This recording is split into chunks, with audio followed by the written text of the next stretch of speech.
दुनिया के कुछ अजीब ट्रैफिक नियम। क्या आप जानते हैं कि स्वीडन में गाड़ी का हेडलाइट्स हमेशा चालू रखना बेहद जरूरी है, चाहे दिन हो या फिर रात, क्योंकि वहाँ ठंड बहुत ज्यादा पड़ता है। नंबर 2, थाईलैंड में गाड़ी चलाते समय शॉर्ट पहनना अनिवार्य है। अगर कोई व्यक्ति बिना शॉर्ट के गाड़ी चलाते समय पकड़ा जाता है तो उसको फाइन भी देना पड़ सकता है। क्या आप जानते हैं कि जर्मनी में गाड़ी में पेट्रोल खत्म होने पर आपके ऊपर जुर्माना लग सकता है? जी हाँ, आपको बता दें कि जर्मनी में किसी का गाड़ी का पेट्रोल या फिर डीजल चलते समय खत्म हो जाए तो उसके लिए आपको चालान भी काटा जा सकता है।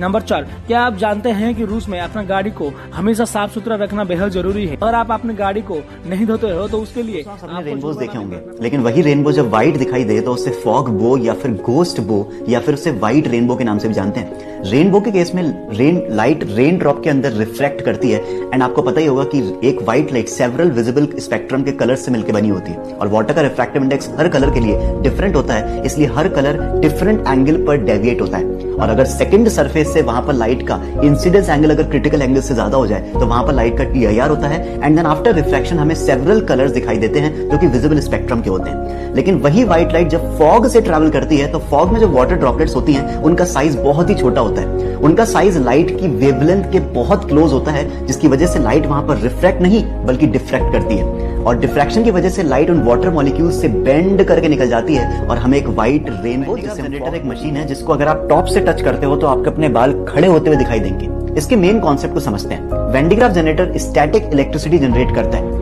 कभी आपने बचपन में देखा होगा, अगर हम स्केल को अपने सिर से रब करते थे तो कुछ पेपर की चिप्स अट्रैक्ट हो जाती थी, या फिर कभी हम चादर को झाड़ते थे तो हमें कुछ चैटरिंग की आवाज सुनाई देती थी। ये सारे फिनोमेना स्टैटिक इलेक्ट्रिसिटी पे बेस्ड है। Static electricity when D graph generator generate करता है एक मेटालिक कंडक्टर पर जो कि स्फेरिकल शेप का होता है। ये स्फेरिकल कंडक्टर उसके टॉप पर लगा होता है। अगर आप एक रबर के स्टैंड पर खड़े होकर उसको टच करोगे तो वो सारा का सारा स्टैटिक इलेक्ट्रिसिटी आप पर भी ट्रांसफर हो जाएगा, वो सारा का सारा चार्ज आपकी बॉडी पर भी ट्रांसफर हो जाएगा। अब इमेजिन करो, ये हमारे हेयर्स हैं, सारे हेयर एक दूसरे से सेपरेटेड है। अब जब सब हेयर पे सेम पोलैरिटी का चार्ज डेवलप हो जाएगा तो every hair will try to repel each hair and वो एक दूसरे से दूर जाने का ट्राई करेंगे। यानी कि हमें लगता है कि हमारे बाल खड़े हो गए हैं, वो खड़े नहीं बल्कि वो एक दूसरे से दूर। आपको इनकम टैक्स रिटर्न क्यों फाइल करवानी चाहिए, तब भी अगर आपकी इनकम 2.5 लाख से कम है।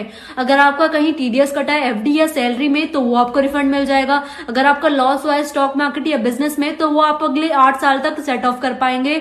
अगर आपको वीजा या बैंक लोन के लिए अप्लाई करना है तो आपसे 2 से 3 साल की ITR मांगी जाएगी। अगर आप सेविंग अकाउंट में हाई वैल्यू ट्रांजैक्शन करते हैं तो इनकम टैक्स नोटिस से बचने के लिए ITR जरूर फाइल कराएं।